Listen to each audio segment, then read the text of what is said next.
नमस्कार दोस्तों, आइए जानते हैं आज मध्य प्रदेश की बड़ी खबरें। आज की पहली खबर है कि चंबल अभयारण्य में अवैध खनन पर रोक सुप्रीम कोर्ट। राष्ट्रीय चंबल अभयारण्य में अवैध खनन से संबंधित मामले में बुधवार 22 जुलाई को सुनवाई करेगा। सेंट्रल एम्पावर्ड कमेटी सीईसी ने इससे पूर्व सुप्रीम कोर्ट में अपनी रिपोर्ट दाखिल की है। सीईसी ने सिफारिश की कि राष्ट्रीय चंबल अभयारण्य का बड़ा हिस्सा राजस्व भूमि है। इससे अवैध रूप से खोदी रेत और उपकरणों को जब्त करने की वन विभाग की शक्तियां सीमित हो जाती हैं।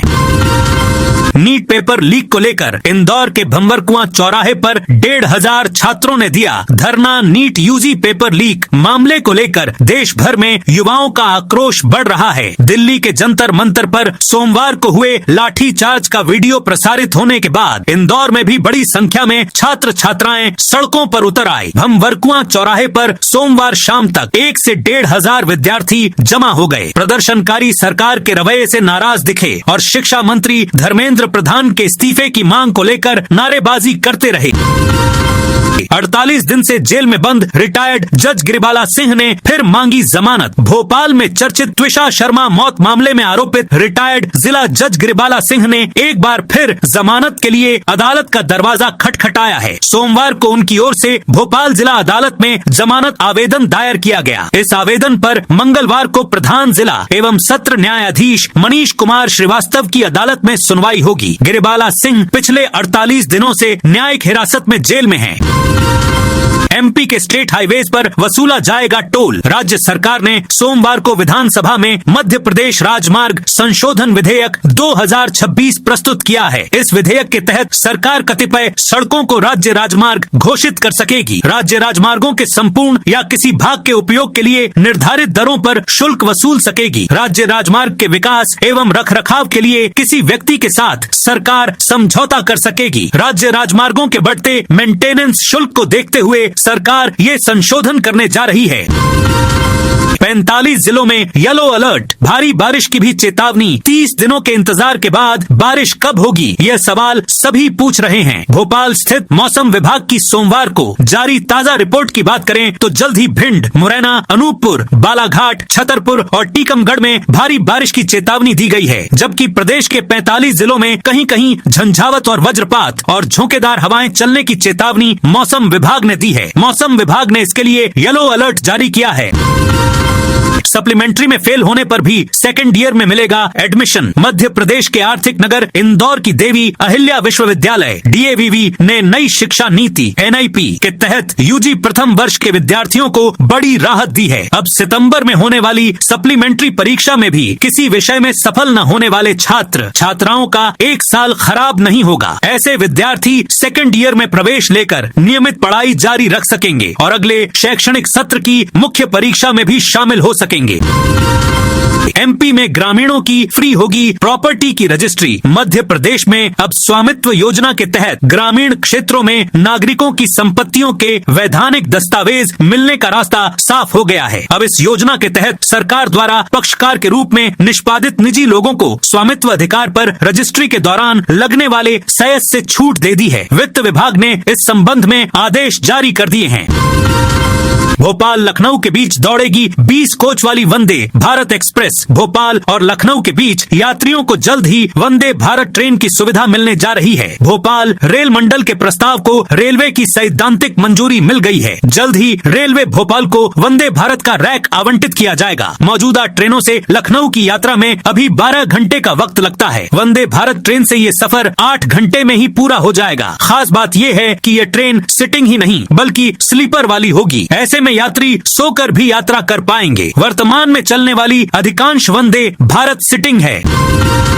पुलिस को 15 दिन में देनी होगी रिपोर्ट। प्रदेश में निजी सुरक्षा एजेंसियों के लाइसेंस और नवीनीकरण से जुड़े आवेदनों के लंबित रहने पर गृह विभाग ने सख्ती दिखाई है। विभागीय समीक्षा में कई जिलों में चरित्र सत्यापन और जांच प्रतिवेदन लंबे समय से लंबित पाए जाने के बाद सभी पुलिस अफसरों को समय सीमा का पालन करने के निर्देश दिए गए हैं।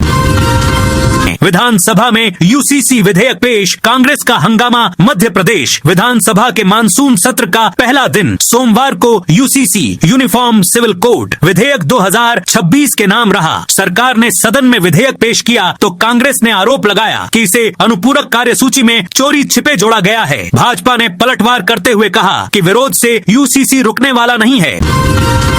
सिंधिया राज परिवार संपत्ति विवाद। मध्य प्रदेश के ग्वालियर में सिंधिया राज परिवार के बीच लंबे समय से चले आ रहे संपत्ति विवाद में सोमवार को अतिरिक्त जिला न्यायालय में सुनवाई हुई। समझौते पर अंतिम निर्णय फिलहाल टल गया है। अदालत ने मामले से जुड़े मूल रिकॉर्ड और रियासतों के विलय के समय हुए कॉवेनेंट की प्रति तलब करते हुए अगली सुनवाई 28 जुलाई निर्धारित की है। इस बीच नेपाल से बंटवारे पर एक आपत्ति भी प्रस्तुत की गई है। उनका दावा है कि संपत्ति के समझौते में उन्हें पक्षकार ही नहीं बनाया गया है।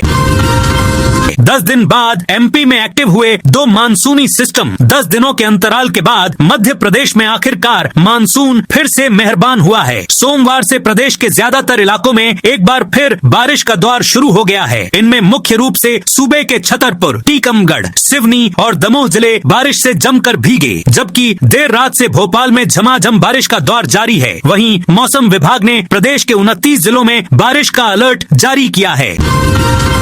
एमपी विधानसभा में यूसीसी पर संग्राम। मध्य प्रदेश की विधानसभा में सोमवार को भारी हंगामे के बीच समान नागरिक संहिता यूसीसी विधेयक 2026 पटल पर रख दिया। सरकार के इस कदम पर सत्ता पक्ष ने इसे ऐतिहासिक बताया है। वहीं प्रमुख विपक्षी दल कांग्रेस इसका विरोध कर रही है। तकनीकी शिक्षा और कौशल विकास मंत्री गौतम टेटवाल ने इस बिल को पेश कर दिया। इसके बाद विपक्ष ने हंगामा शुरू कर दिया और नारेबाजी करने लगा। भारी विरोध और आक्रामक तेवरों के बावजूद विधानसभा अध्यक्ष नरेंद्र सिंह तोमर ने इस बिल को रिकॉर्ड पर ले लिया। अब इस संवेदनशील और अहम बिल पर सदन में मंगलवार को चर्चा होगी, जिससे अगले 3 दिन बेहद गर्म हो सकते हैं। इंदौर से 10 नए शहरों के लिए मिलेंगी सीधी फ्लाइट्स। एमपी के इंदौर शहर में देवी अहिल्याबाई होलकर अंतर्राष्ट्रीय एयरपोर्ट से देश के अलग अलग हिस्सों तक हवाई संपर्क बढ़ाने की तैयारी शुरू हो गई है। एयरपोर्ट प्रबंधन ने विभिन्न एयरलाइंस कंपनियों को पत्र लिखकर इंदौर से 10 नए शहरों के लिए सीधी उड़ानें शुरू करने का प्रस्ताव भेजा है। इनमें पटना, वाराणसी, प्रयागराज, रांची, गोरखपुर, भुवनेश्वर, देहरादून, श्रीनगर और कोयम्बटूर जैसे प्रमुख शहर शामिल हैं।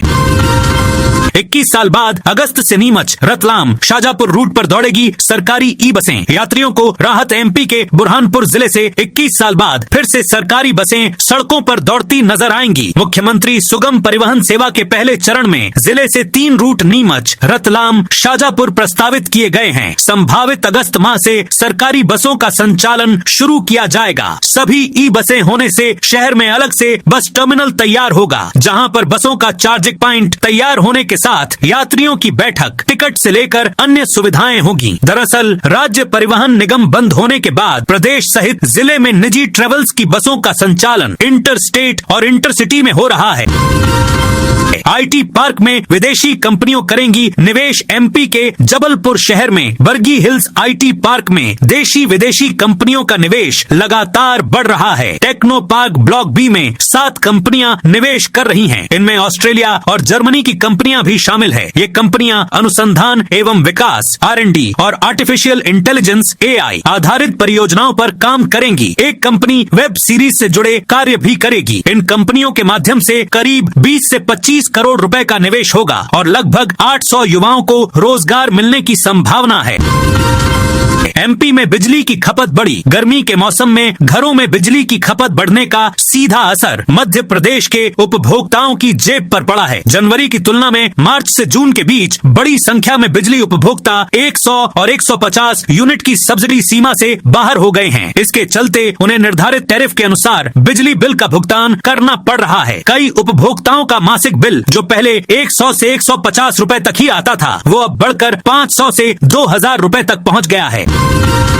771 करोड़ से अपग्रेड होंगे एमपी के 73 हेल्थ सेंटर। मध्य प्रदेश की मोहन सरकार ने भोपाल जिले के ऐतिहासिक महत्व वाले जगदीशपुर में रविवार को डेस्टिनेशन कैबिनेट बैठक कर 771.13 करोड़ से 73 स्वास्थ्य केंद्रों को अपग्रेड करने का निर्णय लिया है। इन केंद्रों में बिस्तरों की संख्या बढ़ेगी, नए भवन बनेंगे। बढ़ाएंगे। 1600 नियमित, 71 संविदा और 560 आउटसोर्स के पदों पर भर्ती होंगी। भांडेर के प्रसिद्ध धार्मिक स्थल का मामला। भांडेर के प्रसिद्ध धार्मिक स्थल रामगढ़ वाली सिद्ध दरबार मंदिर में आयोजित एक कार्यक्रम के दौरान अश्लील गानों पर डांस होने का मामला सामने आया है। इस घटना को लेकर श्रद्धालुओं और स्थानीय लोगों में गहरा आक्रोश है। इस घटना का वीडियो अब सोशल मीडिया पर वायरल हुआ है। एमपी टूरिज्म क्विज के लिए रजिस्ट्रेशन शुरू। हरदा स्कूली विद्यार्थियों को प्रदेश की ऐतिहासिक धरोहरों और संस्कृति से रूबरू कराने के लिए मध्य प्रदेश पर्यटन बोर्ड और स्कूल शिक्षा विभाग द्वारा मध्य प्रदेश टूरिज्म क्विज 2026 का आयोजन किया जा रहा है। प्रतियोगिता में भाग लेने के लिए ऑनलाइन पंजीयन की अंतिम तिथि 25 जुलाई 2026 शाम 5 बजे तक तय की गई है। जनप्रतिनिधि से अभद्रता करने वाला पटवारी निलंबित। सीहोर जिले की इछावर तहसील में पदस्थ एक पटवारी को जनप्रतिनिधि से अभद्र व्यवहार और अमर्यादित भाषा का प्रयोग करने के आरोप में तत्काल प्रभाव से निलंबित कर दिया गया है। यह कार्रवाई सोशल मीडिया पर एक ऑडियो रिकॉर्डिंग वायरल होने के बाद की गई। प्रशासन के अनुसार वायरल ऑडियो में पटवारी की ओर से जनप्रतिनिधि के साथ आपत्तिजनक भाषा का इस्तेमाल करने के साथ ही केंद्रीय मंत्री और प्रदेश के राजस्व मंत्री के संबंध में भी टिप्पणी किए जाने की बात सामने आई है। सतना में कागजों पर खुला उप स्वास्थ्य केंद्र। सतना जिले के स्वास्थ्य विभाग में स्थानांतरण प्रक्रिया को लेकर बड़ा सवाल खड़ा हो गया है। आरोप है कि एक बहुउद्देशीय स्वास्थ्य कार्यकर्ता एमपीडब्ल्यू की पदस्थापना ऐसे उप स्वास्थ्य केंद्र में कर दी गई जिसका जिले में कोई अस्तित्व ही नहीं है। इतना ही नहीं, संबंधित कर्मचारी ने कथित तौर पर वहां कार्यभार भी ग्रहण कर लिया और 1 माह का वेतन भी जारी हो गया। मामला सामने आने के बाद स्वास्थ्य विभाग की कार्यप्रणाली पर सवाल उठ रहे हैं। पशुपतिनाथ मंदिर सुबह 5 से रात 11 बजे तक खुलेगा। श्रावण माह 2026 को लेकर पशुपतिनाथ मंदिर प्रबंध समिति की बैठक सोमवार देर शाम कलेक्टर अदिति गर्ग की अध्यक्षता में आयोजित हुई, जिसमें श्रावण माह के दौरान मंदिर में होने वाले धार्मिक आयोजनों, दर्शन व्यवस्था, सुरक्षा, स्वास्थ्य, पार्किंग और अन्य व्यवस्थाओं को लेकर महत्वपूर्ण निर्णय लिए गए। इंदौर वासियों की समस्याओं का होगा समाधान। MIC मेंबर सुनेंगे समस्या। इंदौर के नागरिकों की समस्याओं के त्वरित और प्रभावी निराकरण के लिए नगर निगम के MIC सदस्य, शहरी गरीब उपशमन विभाग और वार्ड क्रमांक 64 के पार्षद मनीष शर्मा मामा विशेष शिकायत सुनवाई आयोजित करने जा रहे हैं। यह जन सुनवाई मंगलवार 21 जुलाई को नगर निगम मुख्यालय स्थित ऑफिस में सुबह 11 से 1 बजे तक आयोजित की जाएगी। सिवनी में करोड़ों की नई स्टेशन बिल्डिंग बनी। शोपीस अमृत भारत स्टेशन योजना के तहत करोड़ों रुपए की लागत से तैयार सिवनी रेलवे स्टेशन का नया भवन अब तक यात्रियों के लिए शुरू नहीं हो सका है। करीब 1 वर्ष पहले निर्माण कार्य पूरा हो चुका था और मार्च तक अंदरूनी काम भी समाप्त कर भवन रेलवे विभाग को सौंप दिया गया था। हालांकि लोकार्पण नहीं होने के कारण यात्री अभी भी पुरानी सुविधाओं का ही उपयोग कर रहे हैं।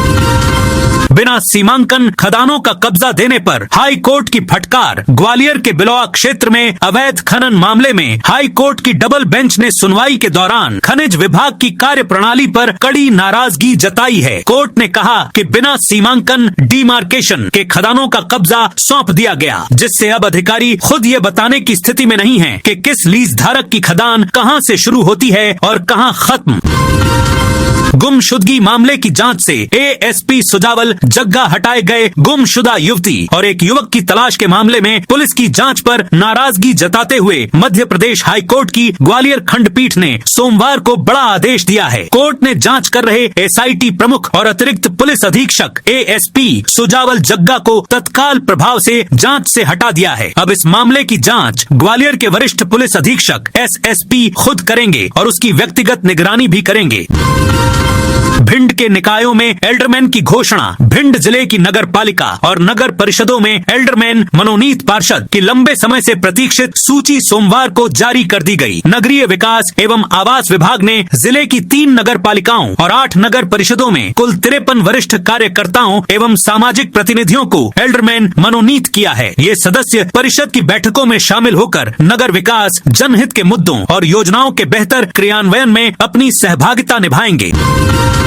कैदी के खाने पर हाई कोर्ट सख्त। रीवा जेल के एक बंदी को पेशी के दौरान भोजन उपलब्ध कराने के मामले में मध्य प्रदेश हाई कोर्ट ने जेल प्रशासन के हलफनामे पर नाराजगी जताई है। जस्टिस विवेक अग्रवाल और जस्टिस अवनींद्र कुमार सिंह की डिवीजन बेंच ने कहा कि केवल बंदी के बयान के आधार पर जवाब स्वीकार नहीं किया जा सकता। केंद्र सरकार को सुप्रीम कोर्ट की फटकार। सुप्रीम कोर्ट ने एमपी के पूर्व पुलिस अधिकारी विवेक सिंह चौहान को राष्ट्रपति वीरता पदक देने में देरी पर सोमवार को केंद्र सरकार के रवैये पर कड़ी नाराजगी जताई। कोर्ट ने कहा कि जब हाई कोर्ट का आदेश बरकरार रखा जा चुका है तो उसका पालन क्यों नहीं किया जा रहा। जस्टिस विक्रम नाथ, संदीप मेहता और आर महादेवन की पीठ ने केंद्र को 29 जुलाई तक अंतिम मौका देते हुए साफ कहा कि अब और समय नहीं दिया जाएगा।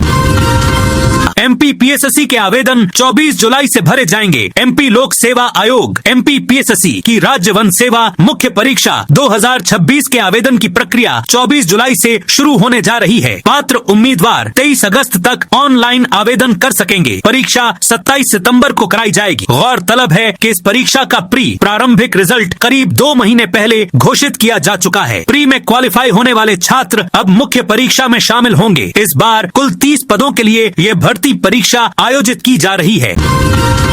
सीएम हेल्पलाइन में बी, सी या डी ग्रेड मिली तो होगी कार्रवाई। कलेक्ट्रेट सभागार में सोमवार को हुई समय सीमा पत्रों की समीक्षा बैठक में प्रभारी कलेक्टर रेखा राठौड़ ने अधिकारियों को लंबित मामलों के त्वरित और गुणवत्तापूर्ण निराकरण के सख्त निर्देश दिए। उन्होंने स्पष्ट कहा कि सीएम हेल्पलाइन में किसी भी विभाग की ग्रेडिंग बी, सी या डी श्रेणी में नहीं आनी चाहिए। यदि किसी विभाग की ग्रेडिंग खराब पाई गई तो संबंधित अधिकारियों के खिलाफ नियमानुसार कार्रवाई की जाएगी।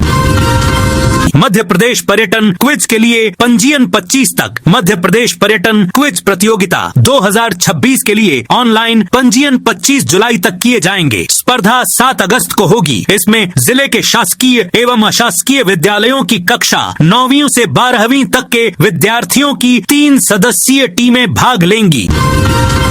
दतिया उपचुनाव। खेत में ट्रैक्टर चलाते दिखे जीतू पटवारी। दतिया विधानसभा उपचुनाव के प्रचार के बीच सोमवार शाम कांग्रेस प्रदेश अध्यक्ष जीतू पटवारी का अलग अंदाज देखने को मिला। ग्राम सोनार में जनसंपर्क के दौरान शाम करीब 6 बजे वे मुख्य सड़क किनारे स्थित किसान कालीचरण पटेल के खेत पर रुके। उस समय किसान का बेटा जयदीप पटेल ट्रैक्टर से खेत में धान का संगा रोपाई की तैयारी कर रहा था। भोपाल में प्रशासनिक सर्जरी। 2 एसडीएम बदले। भोपाल कलेक्टर प्रियंक मिश्रा ने सोमवार को 2 एसडीएम को बदला है। बैरसिया एसडीएम आशुतोष शर्मा को गोविंदपुरा अनुभाग का जिम्मा सौंपा गया। वहीं परिवीक्षाधीन डिप्टी कलेक्टर शिवांगी बघेल को बैरसिया एसडीएम बनाया गया है। डिप्टी कलेक्टर शर्मा करीब 2 साल से बैरसिया में पदस्थ थे। इस दौरान उन्होंने कई नवाचार भी किए। यही कारण है कि कलेक्टर मिश्रा ने उन्हें गोविंदपुरा एसडीएम बनाया है। लाडली बहना योजना में एंट्री बंद। हर महीने घट रही लाभार्थियों की संख्या। प्रदेश सरकार की महत्वाकांक्षी मुख्यमंत्री लाडली बहना योजना में नए पंजीयन पिछले 3 वर्षों से बंद हैं। दूसरी ओर हर महीने बड़ी संख्या में महिलाएं योजना से बाहर हो रही हैं। इसका असर लाभार्थियों की कुल संख्या पर लगातार दिखाई दे रहा है। इंदौर जिले में योजना की शुरुआत के समय 4,57,742 महिलाओं ने आवेदन किया था, जबकि वर्तमान में 4,38,088 महिलाओं के खातों में ही राशि पहुंच रही है। यानी अब तक 19,654 महिलाएं योजना से बाहर हो चुकी हैं। 28 जनवरी 2023 को योजना की घोषणा हुई थी और 5 मार्च से प्रक्रिया शुरू की गई थी। इंदौर में लोकायुक्त की बड़ी कार्रवाई। इंदौर लोकायुक्त टीम ने आज बिजली कंपनी के अधीक्षण यंत्री शिवराम सेमिल के निधिवन कॉलोनी स्थित घर पर कार्रवाई की। सेमिल के खिलाफ आय से अधिक संपत्ति होने की शिकायत मिली थी। जांच के दौरान सामने आया है कि इंजीनियर ने 33 साल की नौकरी में बहुत ज्यादा संपत्ति अवैध रूप से प्राप्त की है। करोड़ों रुपए की फैक्ट्री और घर के साथ सोने चांदी के ज्वेलरी और कैश भी मिला है। पोषण आहार घोटाले में बड़ी अफसरों की मुश्किलें। मध्य प्रदेश में वर्ष 2022 की सीएजी रिपोर्ट में सामने आए चर्चित पोषण आहार घोटाले की जांच अब भी पूरी तरह अंजाम तक नहीं पहुंच सकी है। विधानसभा में सरकार ने जानकारी दी कि मामले में अब तक 62 अधिकारियों को कारण बताओ नोटिस जारी किए गए हैं, लेकिन विभागीय जांच केवल 37 अधिकारियों के खिलाफ ही शुरू हो सकी है। शेष अधिकारियों के जवाबों का परीक्षण किया जा रहा है, जिसके बाद आगे की कार्रवाई तय होगी। आप इस वीडियो को कौन से जिले से देख रहे हैं, उस जिले का नाम जरूर बताइए।